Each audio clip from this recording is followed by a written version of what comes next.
그래서 이 놈을 좀 더 먼저 이어서 보자면 위도를 이렇게 되고 있는 것인데 저위도와 같은 경우에는 이게 여름이든 겨울이든 상관없이 항상 표층의 온도가 심해보다 높다 보니까 여기와 같은 경우는 절대적으로 안정되어 있는 바다구나. 그러니까 지구과학에서 안정이다라고 하는 것은 이게 상하 움직임이 있을까 없을까 이걸 말하고 있는 것인데 전체를 봤을 때 그렇지가 않다라고 볼 수가 있는 겁니다. 그 다음에 고위도와 같은 경우는 계절에 따라서 불안정할 수도 있고 안정일 수도 있고 아무튼 이렇게. 자, 그 다음에 세 번째는 이제 우리나라 주변에서 의 수온 분포를 보자면 대략 이렇게 나타납니다.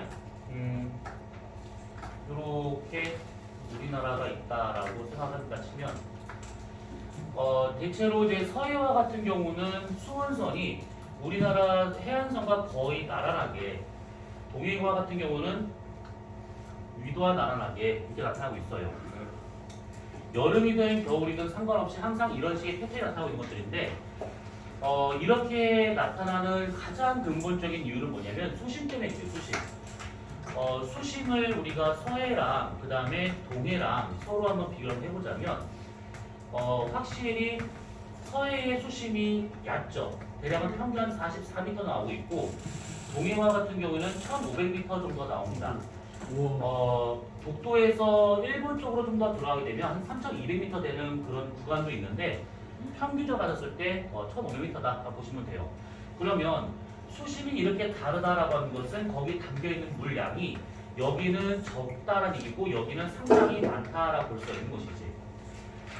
이 수량이 많냐 적냐라고 하는 것은 똑같이 가열을 하더라도 누가 더 쉽게 온도가 올라가고 누구는 그렇게 온도가 올라가지 않는다라고 볼 수가 있는 것들인데 수량이 적으면 적을수록 확실히 여름과 겨울의 온도차, 연교차를 보자면 얘는 물량이 적다 보니까 여름과 겨울의 온도차가 확확 달라져 버립니다.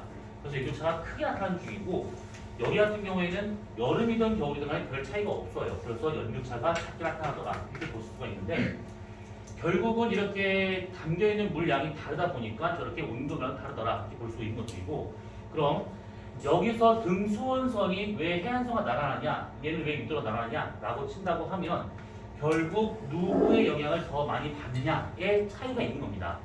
그러니까 서해와 같은 경우에는 물량이 적다 보니까 육지의 온도가 막 올라가요. 그러면 그대로 따라갑니다. 이것이. 근데 동해와 같은 경우는 워낙 물량이 많다 보니까 육지가 암만 뜨거워도 그 영향을 잘 안 받아요. 그래서 서해와 같은 경우는 육지의 영향을 많이 받아가지고 그 온도를 따라가다 보니까 해안선과 나란하게 나타날 수 있는 것이고 동해와 같은 경우는 물량이 많다 보니까 육지가 뜨겁든 차갑든 상관없이 위도, 태양의 고도와 상관이 있다라고 보시면 돼요.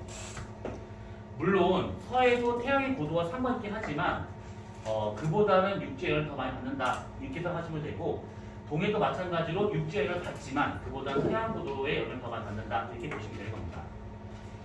그래서 이렇게 차이가 나타난다라는 얘기죠. 그 다음에 여기서 이게 나온 김에 잠깐 더 얘기해 보자면 이 바다가 생성된 이유를 보자면 서해와 같은 경우에는 수심이 되게 얕아요. 근데 그 얕은 이유가 뭐냐면 원래 바다가 아니었거든. 바다가 아니었는데 해수면이 상승을 하면서 저지대인 서해 쪽으로 들어간 겁니다. 그래서 저쪽에 바다가 형성이 된 것들이지.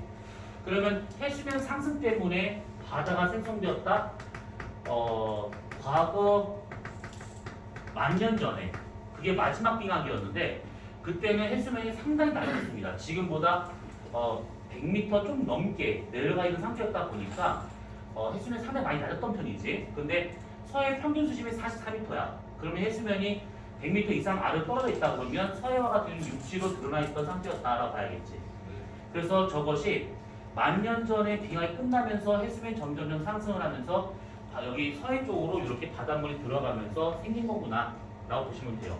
그래서 당시에 우리나라 해안선들을 그려보자면 이렇게 있었다라고 보시면 돼요. 일본부터 해가지고 남해, 우리나라 서해, 중국까지가 다 연결되어 있었던 그런 상태였다가 해수면이 상승을 하면서 저렇게 서해와 남해가 만들어졌다라고 보시면 되고 동해와 같은 경우는 일본이 원래는 우리나라 쪽에 이렇게 붙어 있었던 땅이었는데 요놈이 떨어지면서 여기 가운데 지각이 열린 겁니다. 그래서 땅과 땅이 붙어 있다가 이게 이렇게 열렸기 때문에 깊은 바다가 형성되었다라고 볼 수가 있는 것이지. 일본이 분리가 되는 과정에서 생긴 바다구나. 그래서 수심이 아주 깊구나. 이렇게 볼 수가 있는 겁니다. 자, 우선은 그 수온에 관련된 얘기는 여기까지만. 그래서 146회에 나와 있는 내용들 중에 좀 더 얘기를 했는데 아무튼 그냥 이렇게 정리해 주시면 될 것 같고, 자, 그 다음에 두 번째 염분.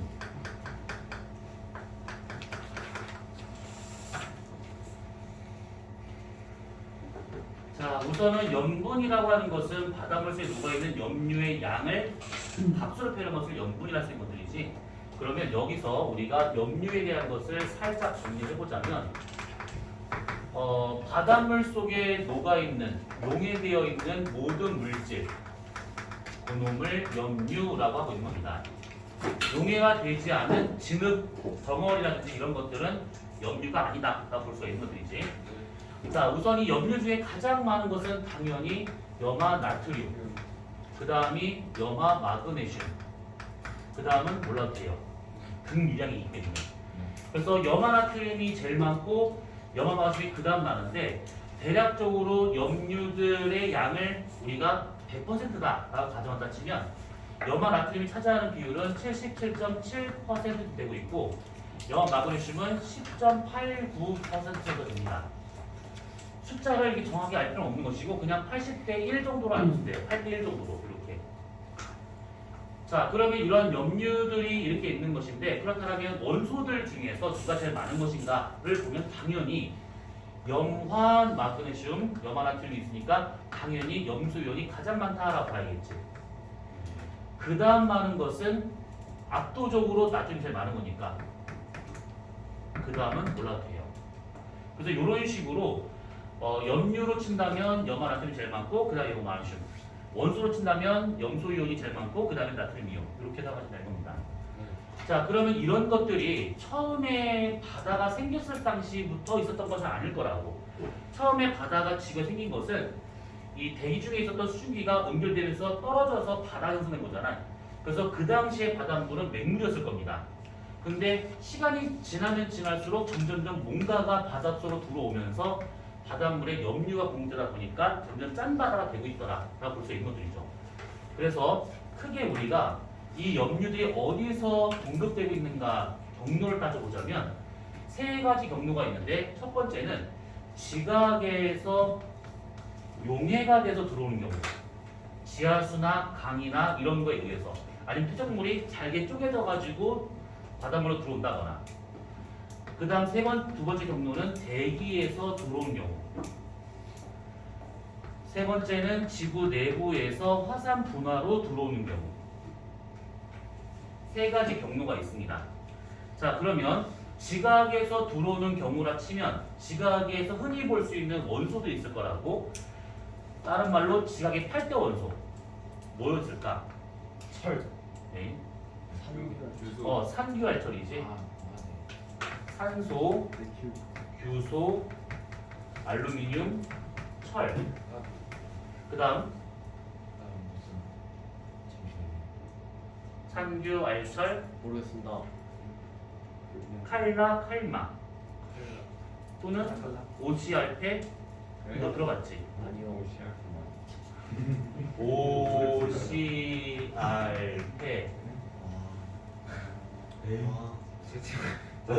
죄송합니다. 생각 외로 너무 무식해서 큰일 났어 진짜. 아유, 칼슘, 그 다음에 나트륨, 그 다음에 칼륨, 그 다음에 마그네슘. 요거죠. 이게 지각의 8대 원소인데 중국 1학년 내신이잖아 이거. 그러니까 좀 기억을 해주세요. 네. 자, 여기서 산규알철과 같은 경우는 그 암석, 광물의 기본적인 구조야. 그렇기 때문에 이것이 물에 녹을 수는 없습니다. 얘가 물에 녹는다는 것은 짱돌이 물에 녹는다는 얘기인데 그렇게 될 수는 없는 거잖아. 그래서 산규알철은 지각에서 유입이 안 됩니다. 그럼 누구? 밑에 있는 슘나륨마, 칼슘, 나트륨, 칼륨, 마그네슘이 이렇게 들어오더라라는 겁니다. 자, 그 다음에 대기에서는 질소가 제일 많을 것이고 그 다음에 산소, 그 다음에 아르곤, 그 다음 이산탄소 요 순서 되는 것이지. 자, 이 중에서 질소와 같은 경우는 물에 녹는 기체일까 안 녹는 기체일까? 질소. 니네 생명과학 시간에 질소수랑 배웠지? 네. 질소는 물에 녹아 안 녹아? 녹아요. 녹아요. 안 녹아요. 녹지 않습니다. 녹지 않습니다. 녹습니다. 오, 녹습니다. 녹습니다. 이거는 녹지 않죠. 아, 그래서 얘 같은 경우에는 직접적으로 바다에 들어올 수가 없어요. 바다에 들어오지 못하고 어떻게 되냐면 이렇게 생물들이 얘들 먼저 먹어요. 먹은 다음에 이 생물이 분해가 돼서 간접적으로 이렇게 바닷물에 공급을 하고 있는 겁니다. 이렇게 질소만 따로 생명체에 고정이 된 다음에 분해가 돼서 공급하는 이런 과정을 질소 고정이라고 하는데 이 단어 몰라도 됩니다. 중간에 걸쳐서 뭔가 유입되고 있구나 이렇게 보시면 되는 것이고, 그 다음에 아르곤은 됐다 치고 산소하고 이산화탄소와 같은 것들은 이거 바닥으로 직접 용해가 됩니다. 얘네와 같은 경우는 기체 용해도를 생각하시면 되는데, 기체 용해도는 온도가 높을수록 클까 작을까? 작아요.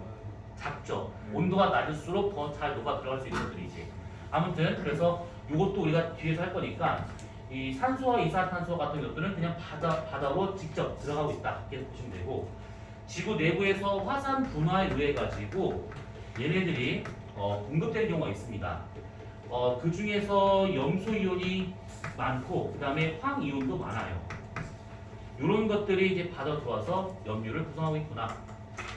자, 그러면 이 화산 분화라고 하는 것을 잘 생각해 보시면 초대륙이 만들어질 때하고 초대륙이 분리될 때하고 해저 화산은 언제 더 빈번하게 발생할까? 초대륙이 생성될 때와 분리될 때. 분리될 때가 훨씬 더 많이 화산이 분화되겠죠. 네. 왜냐하면 분리가 될 때 해력이 만들어지거든. 그럼 그때 화산이 막 팡팡 터집니다. 그 시내에서. 그래서 그 당시에 화산 양이 많아지게 되면 그만큼 이런 것들이 많이 공급되기 때문에 바닷물의 염분이 올라갈 수밖에 없습니다. 그래서 초대륙이 판게와 같은 큰 대륙 있잖아요. 초대륙이 분리가 되는 과정에서 염분 값이 많이 증가하더라. 굳이 그래프를 따져보자면 이런 것들이죠. 시간에 따라서 염분의 그래프가 이것이 조금씩 증가하다가 갑자기 확 증가해요. 이렇게. 그때 이 증가된 이 시점이 초대륙이 분리되는 이 시점이구나 라고 생각하시면 되는 겁니다. 자, 아무튼 그래서 이런 식으로 염류들이 공급되고 있다라는 겁니다.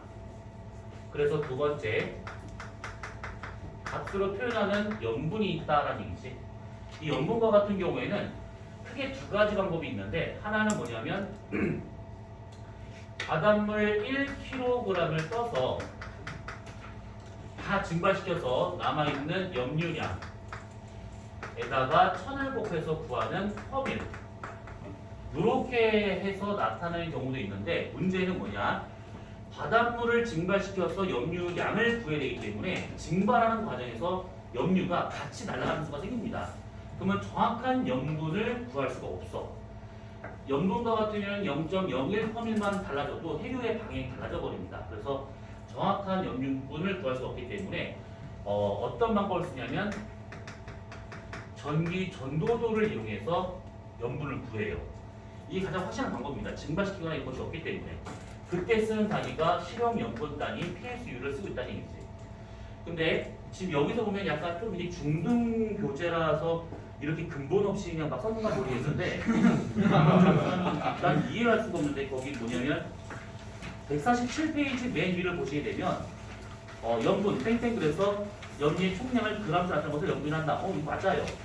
염분 단위는 PSU 또는 퍼즐을 사용한다 라고 되어 있는데, 요렇게 하는 것은 웃기지. 거기 그림의 표를 보세요. 박스 안에 염분이라는 그거 내용에 그림의 오른쪽에 있는 박스를 보시면 염분 PSU라고 해서 천분율로 구했어.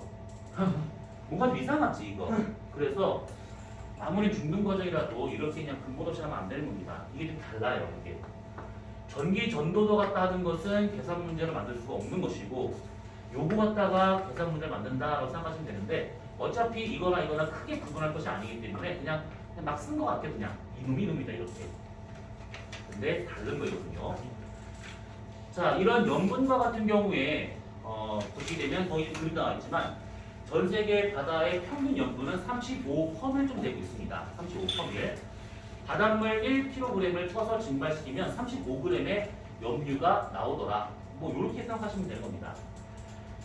자, 그럼 이제 여기서부터 이제 하나하나 보도록 합시다. 첫 번째. 염분비 일정의 법칙. 자, 이거는 워낙 많이 들어봤을 것인데 염분비라고 하지만 사실 염류들 간의 구성비, 성분비, 질량비, 부피비 아무튼 비에 대한 얘기입니다. 그것이 일정하다 이 뜻이에요. 그것이 이걸 처음 발견한 사람은 크누센이라는 해양학자인데 이 사람은 전 세계 바다를 돌아다니면서 표층부터 수심별로 해가지고 염분을 다 구해봅니다. 그랬더니만 뭔가 하나가 규칙성이 나오게 되는데 그것을 공식화시켜요. 그래서 지 이름을 따서 크누센의 실험식이라 하게 되는데 이건 뭐냐면 어느 바다든 간에 염분을 구할 때는 그 바다 안에 있는 염소량만 구했었을 때 염소량에다가 상수 1.8065라는 것만 곱하게 되면 그 바다의 염분을 구할 수 있다. 요겁니다. 그러면 이 상수를 우리가 알아야 되느냐? 아니죠. 이거 뭐하러 알아요, 이걸? 이것보다는 상수를 곱해서 염분을 구할 수 있다라고 하는 게 더 중요한 겁니다. 그 말은 뭐냐면 각 바다마다 들어있는, 각 수식별에 들어있는 염소량이 비율이 일정할 거다. 이 얘기지. 양은 달라도 비율이 달라지는 겁니다. 그래서 그런 비율에다가 상수를 곱해서 염분을 구한다가 되고 있는 겁니다. 이게 그 보통 이제 그 문제로 다뤄진다고 하면 그것이지 비례식 갖다가 뭘 구하는 거 A바다, B바다, C바다의 염분 아토미를 구해보시고 이런 식으로 이게 성립이 되기 때문에 가능한 겁니다. 그리고 이것이 성립하기 위해서는 이런 조건들이 필요한 것인데 바다가 연결되어 있어야 됩니다. 혼자 동떨어져 있는 바다는 이 법칙이 성립하지 않아요. 그 다음에 연결이 되어 있어도 해류가 들어가지 못하면 이 법칙이 성립하지 못합니다. 해류에 의해서 혼합이 나타나야지만 이런 게 가능한 거예요. 자, 요거는 그냥 그림을 하나 그릴 것인데 그림은 그냥 바로 지울 겁니다.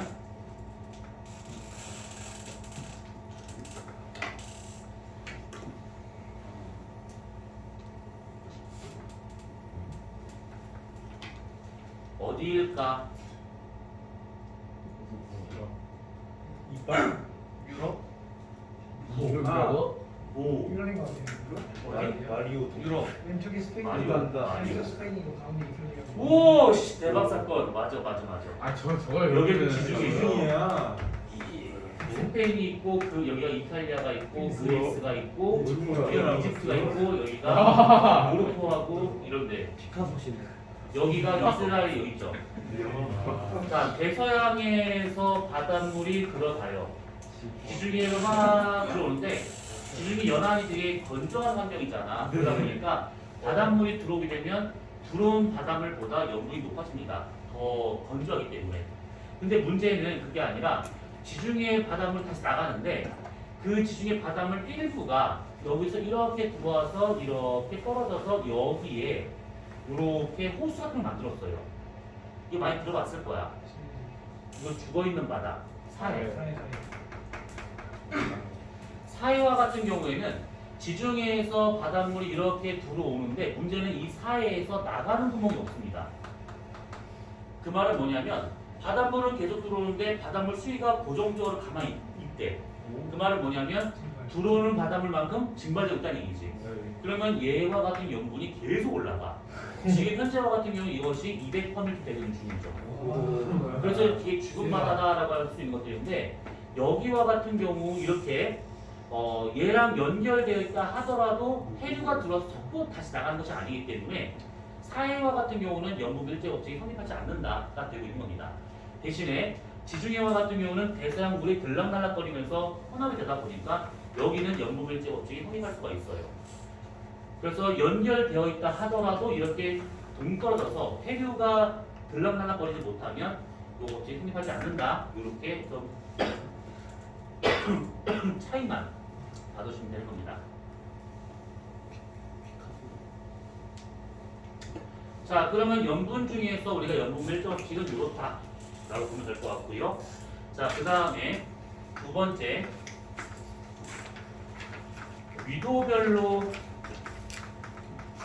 우리가 염분에 대한 것을 한번 따져볼 것인데 이거를 보기 전에 먼저 염분에 영향을 줄 수 있는 변수들만 쭉 나열을 해보자면 증발,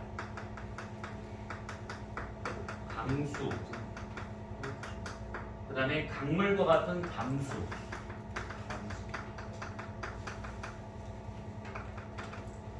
그 다음에 아까 잠깐 얘기했었는데 바닷물이 어는 결빙 또는 바닷물이 녹는 융빙 이런 거에 의해 가지고 염분이 달라지게 되는 겁니다.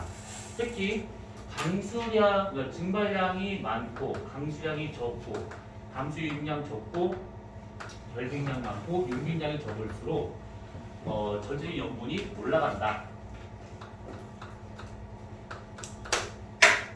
가 되고 있는 것이죠. 이렇게.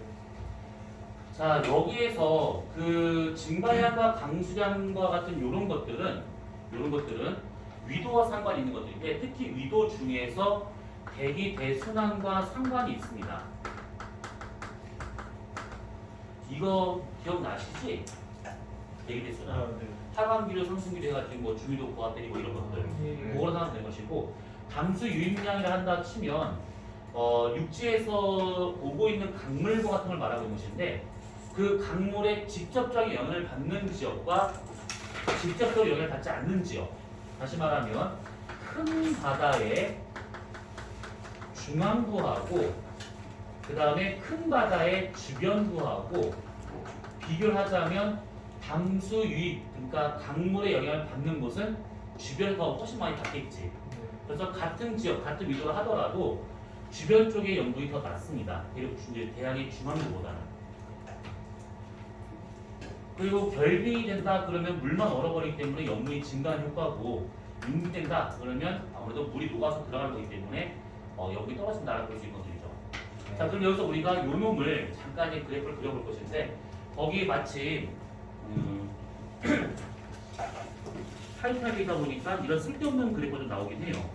150페이지 나와 있는 밑에 그래프 두 개 중에서 왼쪽 그래프 거기다 그냥 표시만 해주시면 될 것 같습니다.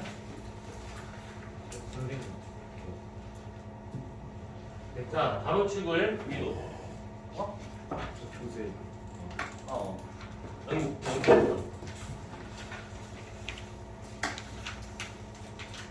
여기를 0도, 그 다음에 여기를 30도, 여기를 60도, 북방부 쪽, 그 다음에 여기쯤을 30도, 여기쯤을 60도, 남방부 쪽.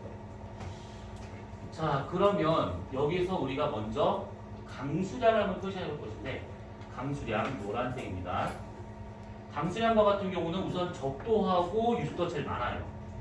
왜 그러냐면 여기서는 대기대순환의 상승기류가 발생하고 있는 중이지 여기가 보통 우리가 열대 수렴대라고 해가지고 북반구 남반구의 무역풍이 여기로 좀 모이는 중이죠. 상승기류가 아주 강합니다. 그래서 비가 많이 내려서 떨어져 여기쯤. 그 다음에 60도와 같은 경우는 이거 한대 전선대죠.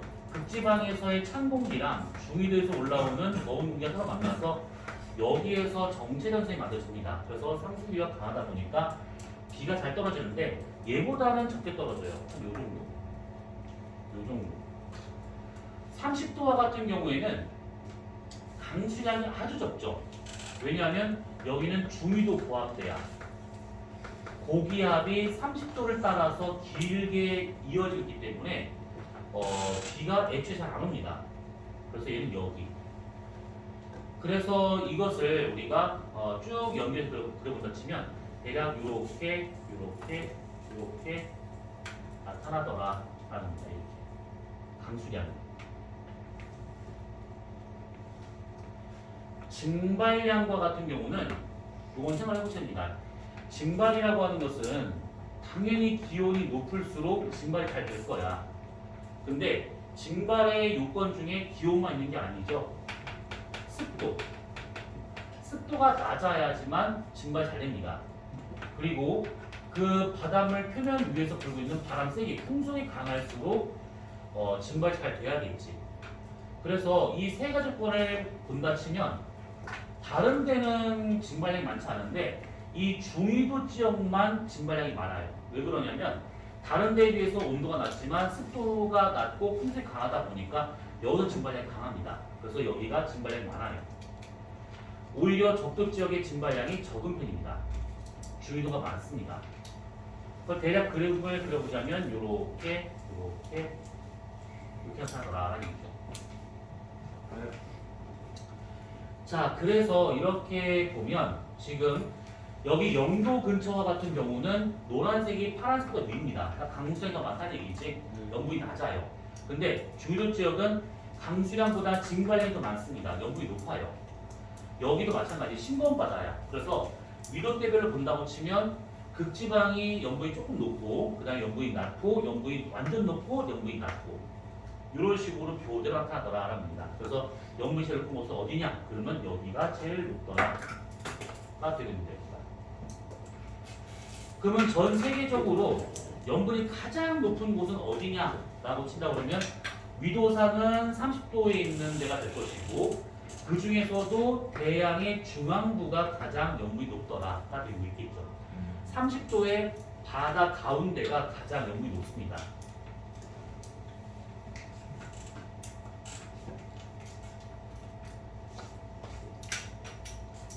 어디요? 그냥 그렇지? 어려운 거 없죠? 알겠습니다. 자, 그 다음에 세 번째.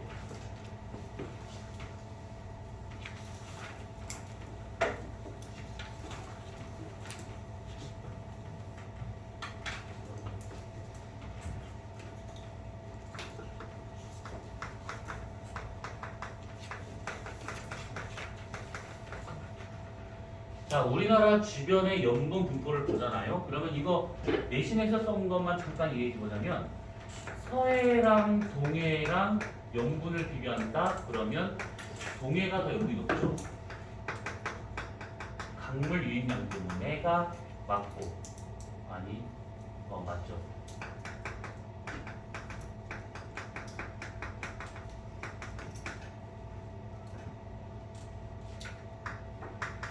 여름과 겨울을 비교해 보자면 겨울 쪽에 염분이 없죠. 강수량 때문에.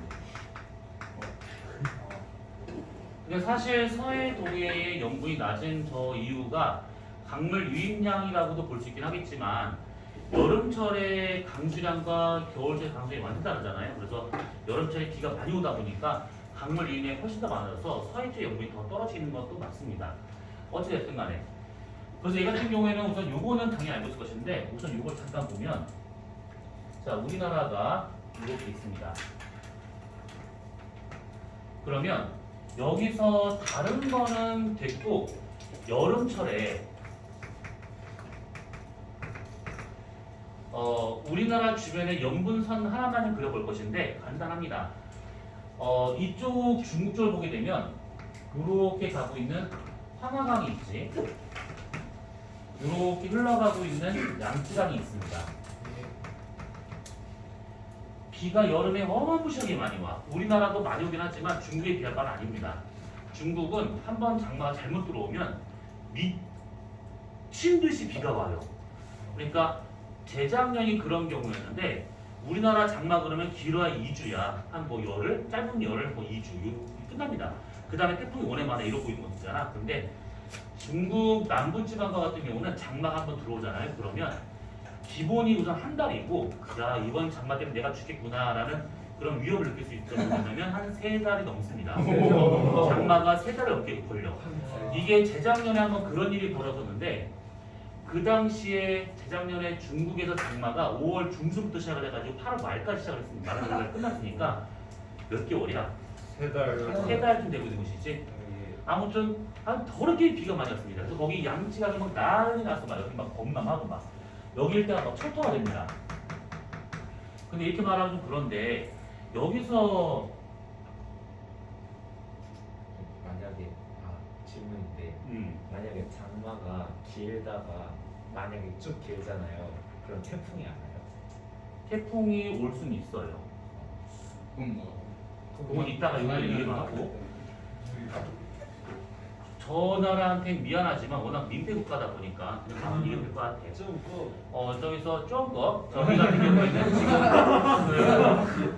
지금 저 나라에서 막 비가 막 와요. 그러면 뭐 돼지가 떠들어 가든 사람이 떠드는 걸 관심을 보는데 어제 비가 막 옵니다. 그럼 문제는 뭐냐면 여기서의 담수가 서해 쪽으로 너무 많이 빠지는 거야. 서해 쪽으로. 그러면 저염분의 바닷물이 우리나라 쪽으로 이렇게 너무 우리나라 핑그렸네. 제 2의 승부. 그래서 이 저염분의 바닷물이 이렇게 옵니다. 우리나라 쪽으로. 그러면 이게 딱 보면 그냥 뭐 싱거운 바다 되면 어때요? 라고 할 텐데 잘 들어봐. 싱거운 바다 되잖아요. 그러면 제주도 인근은 괜찮아. 그나마. 왜냐면 양식을 안 하거든. 근데 우리나라 남해안은 양식을 아주 많이 해요. 네. 김도 하고 전복도 하고 막 이렇게 하잖아. 막 이렇게 펼쳐놓고 네. 하는데 바다에 살고 있는 생물들이 맹물이 들어오잖아요. 그럼 죽어버립니다. 민물도 마찬가지로 바닷물 속에 들어가면 죽어버린 것처럼 똑같아. 그래서 저기 있던 애들이 뜬금없이 저염분의 바닷물 밀고 들어오면서 죽어버립니다.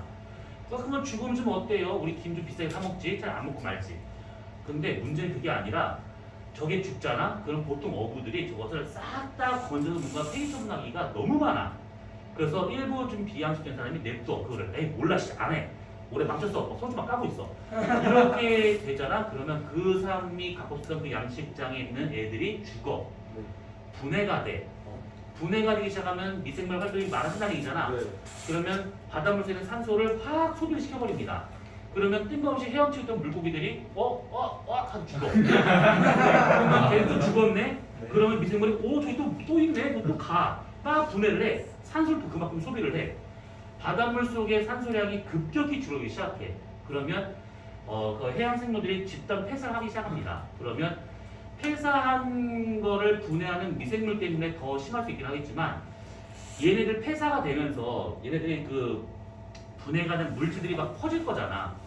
그런 것들을 평소보다 더 많은 사체 입자들 먹을 수 있는 먹이가 풍부해지기 때문에 이것을 부영양화라고 하게 돼요. 부영양화가 발생하려면 적조가 미친 듯이 들끓습니다. 그래가지고 여기가 그냥 완전히 그냥 초토화돼 버리는 그런 상태라 볼 수가 있어요. 그래서 여기에 비가 온다. 이 나라에서 뭔 일이 벌어도 상관없는데 문제는 이것이 우리나라 좀 밀고 들어오면서 우리가 남해안 일대에다가 크게 영향을 줄 수 있다. 이렇게 볼 수 있는 것들이죠. 일본엔 영향을 안 미치죠. 일본도 가죠. 근데 일본에서 뭐 집단 폐사할 때는 사람이 죽도 난 관심 없다. 우리나라가 사람을 치면 그냥 저런 일이 벌어진다라고 생각하시면 돼요. 그리고 아까 그 물어봤었던 그 장마 기간에 태풍이 안 오냐? 와요. 그게 더 황당한 일이 벌어집니다. 장마가 이렇게 형성되고 있으면 이쪽이 북태평양 고기압이 되고 있는 중이고 이쪽에 오호츠크의 고기압이 되고 있는 중인데 둘 다 고기압이기 때문에 태풍이 여기를 뚫고 들어갈 수가 없어요. 왜? 태풍은 저기압이기 때문에 고기압을 못 뚫어요. 힘이 더 강하기 때문에. 그러면 태풍이 어딘가로 가야 되는데 마침 올라왔어. 이거 어디로 가야 돼? 근데 편수풍을 받아요. 그러면 동쪽으로 가야 되는데 동쪽은 고기압이 자리를 잡고 있어요. 그러면 이것이 여기를 파고듭니다. 이게 뭐노? 여기를 파고드는데 문제는 만약에 두 고기압이 세게 부딪혀 있는 상황이면 틈이 너무 좁기 때문에 태풍이 못 들어가. 그러면 다행인 거 아닌가요? 아니요. 태풍이 갖고 있는 수비 구름들을 다 밀어넣습니다. 다. 장마가 더 심해지는 거야. 만약에 고기압이 서로 약간 부딪힌 것이 좀 적게 부딪혔어. 그래서 이렇게 틈이 좀 있대요. 그러면 태풍이 일로 들어가는데 문제는 태풍이 여기서 이만큼의 세력 반경을 갖고 있었다라고 치잖아. 저거 커지는 거 아니야? 그럼 일로 가잖아요. 틈이 너무 좁아요.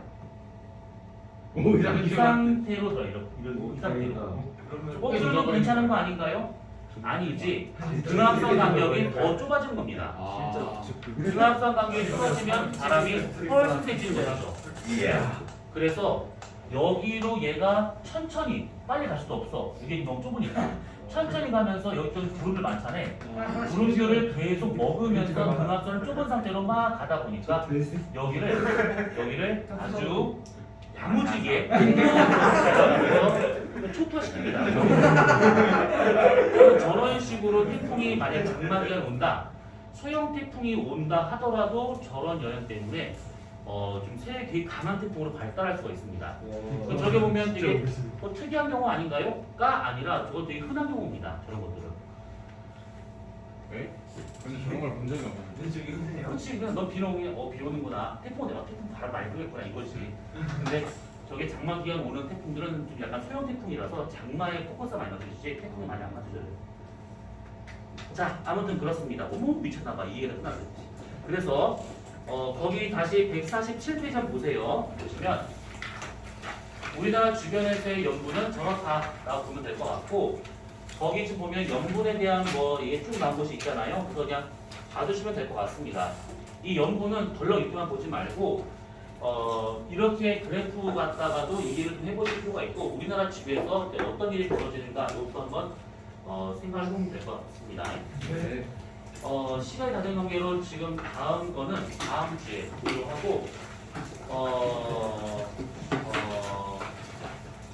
이제 기말고사 아니 중간고사가 지금 시작됐나? 다음 아니요, 주인가? 중간고사 안 봐요, 저희. 중간고사 안 봅니다. 와 예, 감사합니다.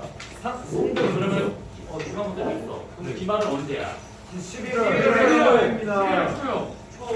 예. 알겠습니다. 저희 중간고사가 기회를 준다. 중간고사가? 아니 이거 기말이야. 얘네 진짜